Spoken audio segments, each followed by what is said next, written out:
We start off with the girls helping the professor out with the garbage, and see them and all of their classmates getting along together quite happily as equals at school, until the girls get called to deal with a bank robbery. The robber on this occasion is not an ugly man, like the narrator assumed, but rather a fairly attractive looking woman, called Femme Fatale. She loves talking down to all the men she is holding hostage at the bank, for being subservient to her in this situation, and says men can't do anything right. She won't even take $100 bills because they have Benjamin Franklin, a smelly little man, on there. She demands Susan B. Anthony coins instead. The girls get there, and after a quick chase manage to catch her, Femme Fatale, and are about to put her in jail. However, she starts talking to them, and plants a seed in their mind, basically saying they do not get as much recognition as they deserve, because they are females instead of males. She cites the relative lack of female heroes and villains as an example. She also says that girls have to stick together, and by sending her to jail, they will be doing a disservice to all the women in Townsville. This hits home to the girls, and they decide to let her go, only for her, once she's on her own, to laugh wickedly and continue on with her crime rampage. The next day at school, the girls are not playing, instead they're looking on, death staring all the boys, and one of them happens to throw a ball a bit too hard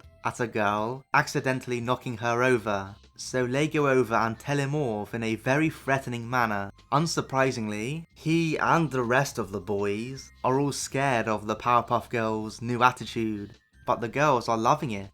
Miss Keene takes notice of it though. When the girls get back home, they refuse to clean their room when the professor asks them to.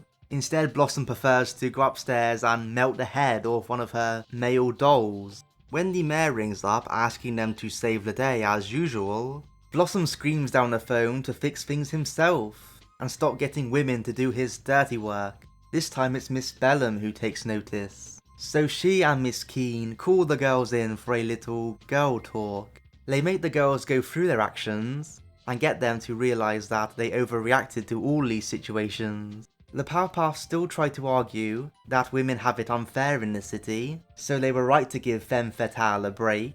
So Keene and Bellum bring in some of the female victims of Fatale, and they ask how is this looking out for women.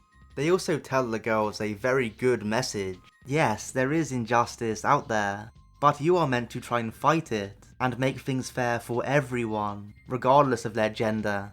This sets the girls straight and inspires them to track down Femme Fatale and give her a little history lesson about how Susan B. Anthony broke the law in protest by voting and still wanted to be sent to jail like any man would. Using this logic, they send Femme Fatale to jail once and for all.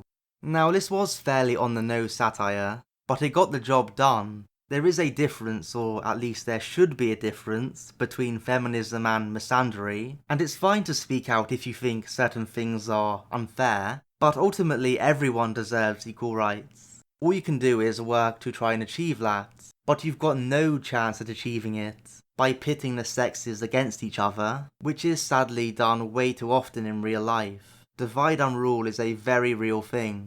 Anyway, credit to this show for touching on this subject. I think they handled it quite well in the main. Fighting crime,